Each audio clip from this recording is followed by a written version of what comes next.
నమస్తే మిత్రులారా, నేను మీ శ్రీనివాస్ చౌహాన్ అడ్వకేట్. మిత్రులారా, ఈ బుక్ చట్టపరమైన సమస్యలకు పరిష్కారాలు అనే ఈ పుస్తకం మీకు అర్థమయ్యే భాషలో వివరించి విశదీకరించినటువంటి పుస్తకం ఇది. ఈ పుస్తకంలో ఎలాంటి అంశాలు ఉన్నాయి అని అంటే ఒక అంశం గురించి తెలియపరిచే ప్రయత్నం చేస్తాను.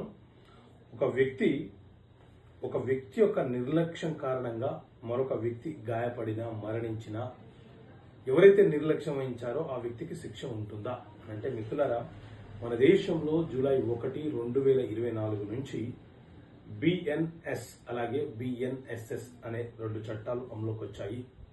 ఈ చట్టంలోని సెక్షన్ 106 ప్రకారంగా ఒక వ్యక్తి యొక్క దురుసు ప్రవర్తన, నిర్లక్ష్యపు చర్య వలన మరొక వ్యక్తికి ప్రాణం పోతే ఎవరైతే నిర్లక్ష్యంగా వ్యవహరించారో అతను నేరస్తుడుగా అతని మీద ఎఫ్ఐఆర్ నమోదు చేయవచ్చు.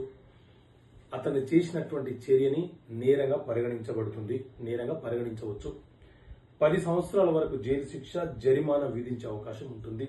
అలాగే నిర్లక్ష్యంగా వాహనం నడిపి ప్రమాదం జరిపి పోలీసులకు కంప్లైంట్ చేయకుండా, అంటే అక్కడ ప్రమాదం జరిగింది, అక్కడ కొంతమంది గాయపడ్డారు, కొంతమంది అక్కడ మరణించారు అని తెలియపరచకుండా ప్రమాదం చేసి తప్పించుకున్న వాళ్లకు 10 సంవత్సరాల కాలం పాటు జైలు శిక్ష పడే అవకాశం ఉంటుంది.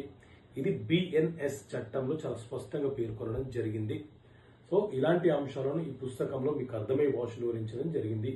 ఈ బుక్ కావాలనుకునే వ్యక్తులు ఇక్కడ కనిపిస్తున్న నెంబర్ కాల్ చేసి పొందవచ్చు. 9392538226 నెంబర్కి కాల్ చేసి పుస్తకం పొందవచ్చు.